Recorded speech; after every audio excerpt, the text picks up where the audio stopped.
Regular viewers and readers will know that I've been following the issue of illicit tobacco for years. I warned long ago that jacking up the tobacco tax so high that cigarettes become unaffordable, they're 40 to 50 bucks a pack now, was unfair and wouldn't work. In fact, it's been dangerous. The massive illicit market it's created has led to the well-publicised tobacco wars between rival gangs, which has resulted in more than 200 fire bombings across the country and at least 3 fatal attacks, including an innocent woman in Victoria when the wrong house was targeted. Well, tonight I can exclusively reveal new polling that shows nearly half of Australians believe the tobacco tax should be slashed in order to reduce the illicit market. Research by independent pollster Spectre Strategy, commissioned by the tobacco industry at the end of last year, found that 47% of people support cutting the excise. Only 21% said they were opposed and 32% were neutral or unsure. Among those who'd noticed illicit tobacco in their community, that increased to 60% support. 17% were opposed and 24% were neutral or unsure. Now, this should provide a clear mandate for the federal government to do what it has resisted for so long, and not just stop increasing the tax on cigarettes, but cut it in an effort to at least stall the illicit market. The Spectre polling also found that 3/4 of Australians are aware of the illicit tobacco trade. 37% have personally seen illegal cigarettes being sold in their communities. 79% of those who have seen it believe the trade is increasing. 53% of smokers and nicotine users said they had bought the illegal product. 1/4 of people have noticed an increase in the number of young people smoking or vaping, i.e. things are going backwards. And 1/5 have noticed an increase in general crime and antisocial behaviour linked to illicit tobacco. That number, not surprisingly, is higher in Victoria. 62% of people believe government policy hasn't worked to reduce the illicit market, and 58% say the government should be doing more. And crucially, support for reducing the tobacco tax is 70% amongst those who buy illicit tobacco, which suggests they would be prepared to buy the legal product instead if it was cheaper. Internal tobacco industry data shows that organised crime gangs controlled 39% of the total cigarette market in 2024, and they're predicted to have 64% of the market by the end of this year. It's pretty simple economics. Legal cigarettes have become hideously expensive due to the extortionate rate of tax, which has allowed a flourishing and growing illicit market to open. This new polling follows interventions from state governments and oppositions in the past year, calling on the Albanese government to cut the tax. New South Wales Premier Chris Minns in June directly linked the increase in tax to the explosion of the illegal cigarette market. Not arguing with the public health benefits of putting an excise on tobacco, but the massive increase has exploded the illicit tobacco marketplace. Victorian Corrections Minister Enver Erdogan in May said that the tax had, quote, clearly led to the creation of this illegal market. Tobacco is an addiction and the illegal product is a lot cheaper. The underlying cause of the gangland conflict will still be the price of the legal product. The opposition police spokesman in South Australia, Jack Batty, exclusively told me in September that this level of excise just doesn't seem to be working and that the federal government must investigate whether it was now, quote, so high that we've taxed people into the black market. He said it's no coincidence that the only place in the world where criminal gangs are firing shots and throwing Molotov cocktails at tobacco stores is also the only place in the world where legal cigarettes cost 50 bucks a pack. Labor thinks they can solve any problem with a tax hike when this may be a problem caused by that very tax hike. And as I've revealed tonight, nearly half of voters agree with cutting that cigarette tax. Well, the London-based Chief Corporate Officer of cigarette company British American Tobacco, Kingsley Wheaton, has been in Australia this week, and I caught up with him earlier to discuss this new polling, just how bad the black market is in Australia compared to the rest of the world, and whether it could reach the point that legal manufacturers pull out of this country entirely, leaving it solely to organised crime.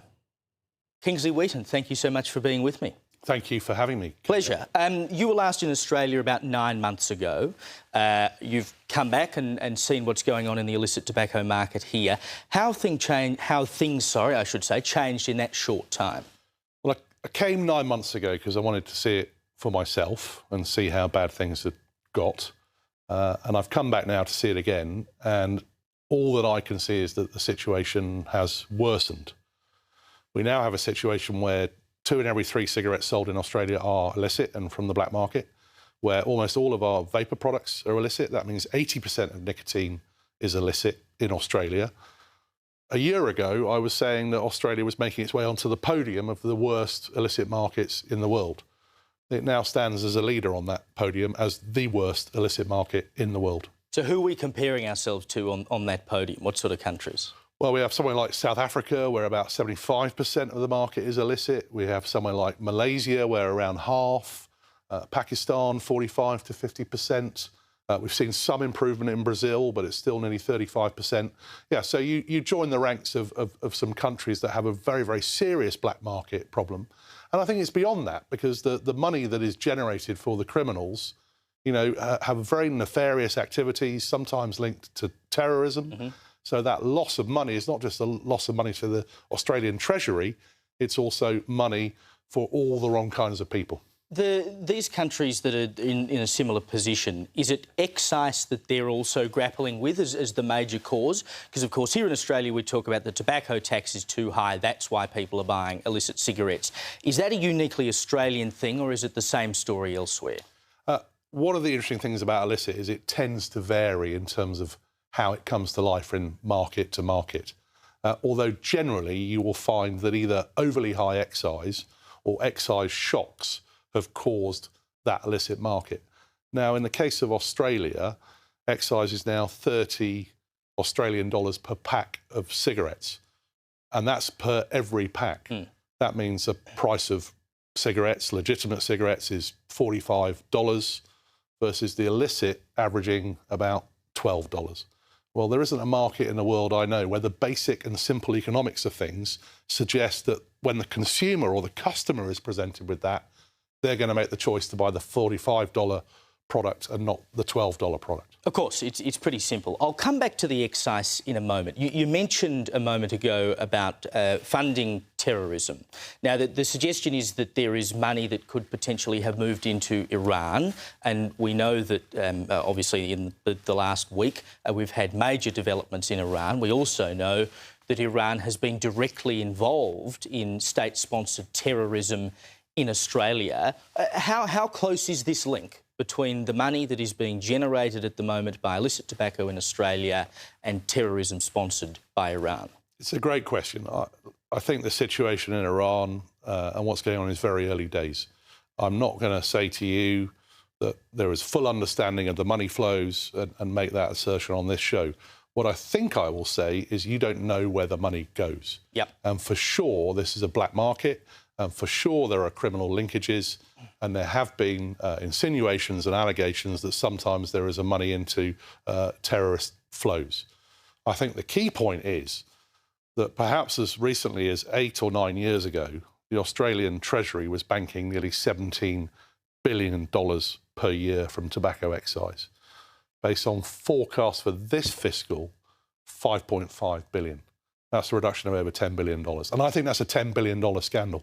If I was an Australian taxpayer, I would want to know where is that 10 billion, where that's gone, because that is not loose change. That is serious money for the Treasury to invest in the country. And this is money that is now ending up in the hands of criminals, you know, not necessarily like for like, dollar for dollar, but it is money people are spending on illicit cigarettes that ends up in the hands of criminals, and that, we know, is used for nefarious purposes. I mean, you've only got to look at what bikie gangs have done for a long time with drugs, for instance.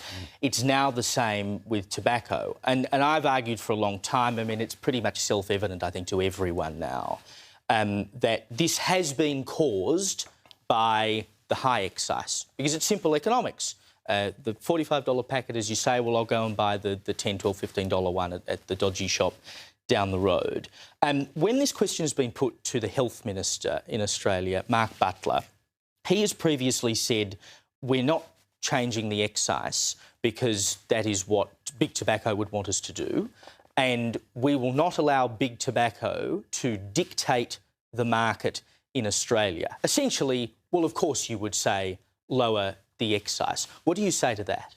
Well, look, I think it was the State Premier, Chris Minns, who said about a year ago, Australia has pulled off the spectacular feat of doubling the excise and halving the revenue. I would say focus much less on the excise rate, focus much more on the excise take.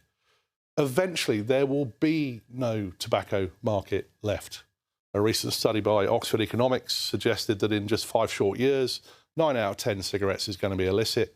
At that stage, the excise generated for the state is probably equal to the cost of enforcement, which we think today is about $1.2 billion Australian dollars.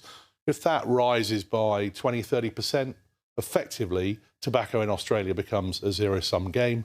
There is no excisable market left for Australia to benefit from. And most people seemingly can see this. This polling from Spectre that was done at the end of last year, 47% of Australians support a reduction in the excise, only 21% say no. There's a sizable chunk in the middle who are unsure, but nearly a majority of Australians say yes, we need to reduce the excise. So what is it that politicians who are looking at the balance sheet and can see the money they are losing and can also see the increase in criminality, what is it that they're not seeing that others are? Well, one might think about the motivations for the current stance. That might be ideological. That might be a question of pride, of not wanting to have to admit that things have gone wrong. I think it's a time for pragmatism. As you rightly say in that Spectre report, I think over 3/4 of Australians are aware of illicit tobacco. As you say, half, and if you added the undecideds, 75 to 80% probably think it's a good idea to do something about it. I think it's now come to the moment where, this $10 billion scandal needs to be addressed. I think it's a matter for the Australian Prime Minister to take very seriously and actually think about sensible, pragmatic solutions, which for me means a simple reset of excise back to 2019 rates. It means a halving of today's excise. And don't just take our word for it. There are many politicians calling for that, pan-Australia. There are retail groups calling for that, pan-Australia. It seems to me that the kind of cacophony of noise, the wall of sound, is all saying the same thing. And I think it's time for the Prime Minister to listen. But is anyone listening? Is anyone paying attention? Or is the door shut because they say, well, it's the tobacco industry, we're just not talking to you? My sense is there has been some movement in 9 months. You asked me what's changed. It's certainly got worse. I start to detect, very, very low-level step change in how people are thinking. I believe that the Treasury are now modelling, the forecasts, the elasticity calculations you need based on a lower excise. And the question is, can Australia pull off a win-win-win? Can they create more value for the Treasury? Can they protect consumers better? And can they stop the societal damage that this criminal activity is causing? The fire bombings of retail stores, the people not being able to afford their insurance premiums, who have casual staff who don't want to work there anymore because they feel threatened. So can Australia move from a lose-lose-lose to a win-win-win? Some might also make the point that cigarettes and tobacco and vapes cause societal damage and that you're just trying to protect your market. What would you say to that? Well, I think that, of course, is true.